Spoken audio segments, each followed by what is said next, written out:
Okay, vlog 11.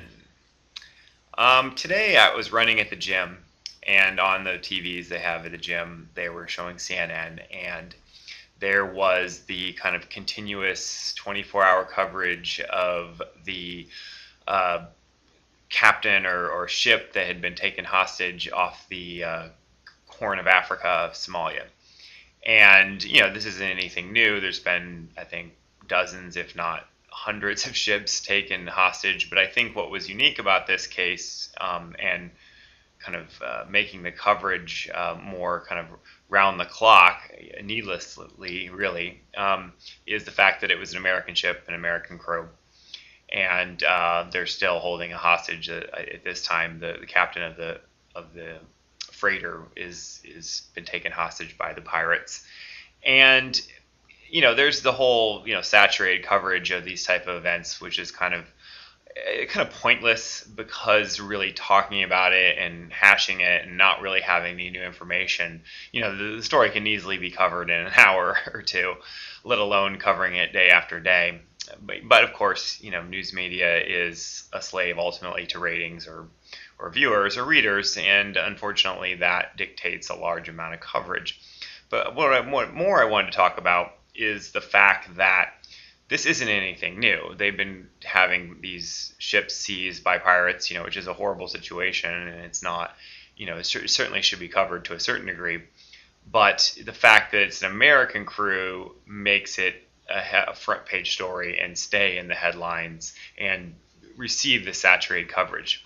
And to me, that raises more of a sinister type or a concerning type of idea, that is this kind of nation state in-group out-group. I mean, as social creatures, we definitely associate with groups, our family, our immediate family, our extended family, our neighborhood, our town, our state, red state versus blue states, and ultimately, to a nation state or democracies or, white people, or black people, I mean, these groups vary in their intensity and their loyalty and their interest of other people that are similar to each other. But there is this kind of nation state, and really this is not a natural thing. Nation states, United States or whatever it may be, are relatively new ideas. They're certainly not an evolved response. They're more piggybacking on more baser instincts of more tribalism, of are evolved to be only to be loyal to about 200 people. But this kind of has been inbred into us from a young state, or not young age, by the state itself.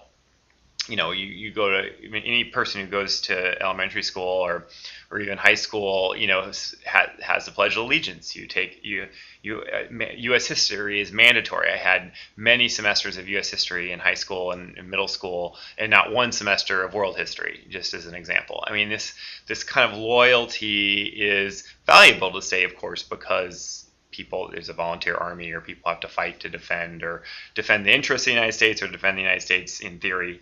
At least it used to be that way, and it still is, of course, with fighting wars of the interests of the United States.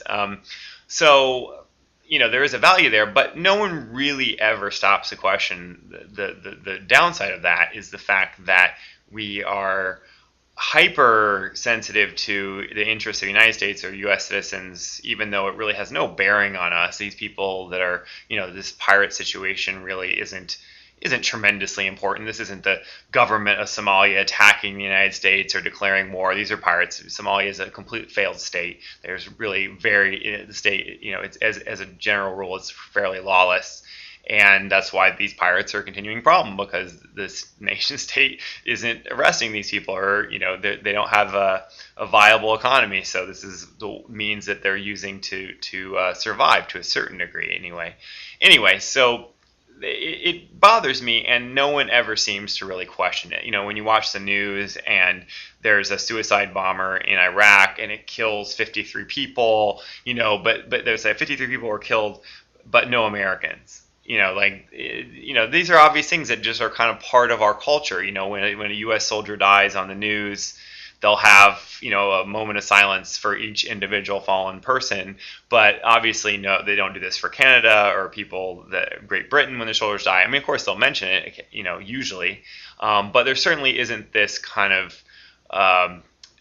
there isn't this emotional pull that this trying to make out of this, a level of reverence that, say, a Great Britain, United Kingdom or Great Britain soldier dying would not receive the same attention in the United States, but I'm sure in Great Britain they would. And so, it really bothers me when I see this, and I see this as a great problem for the future of civilization, because of the ways that we're so tied together, and technology is pushing us together further and further every day, or pushing us together closer and closer every day. And it doesn't really seem to be, no one talks about it. I mean, there's obviously pluses and minuses to this type of way of thinking, and and there's certain advantages to have a loyalty to your group or a large, more abstract group. But no one really ever talks about the disadvantages. And I wanted to make a video about that and maybe get other people's opinion. Am I overreacting to this? Is there things that I'm overlooking? Or is this really rather benign and I'm overreacting? So anyway, that's the question, and I will see you guys tomorrow. Bye-bye.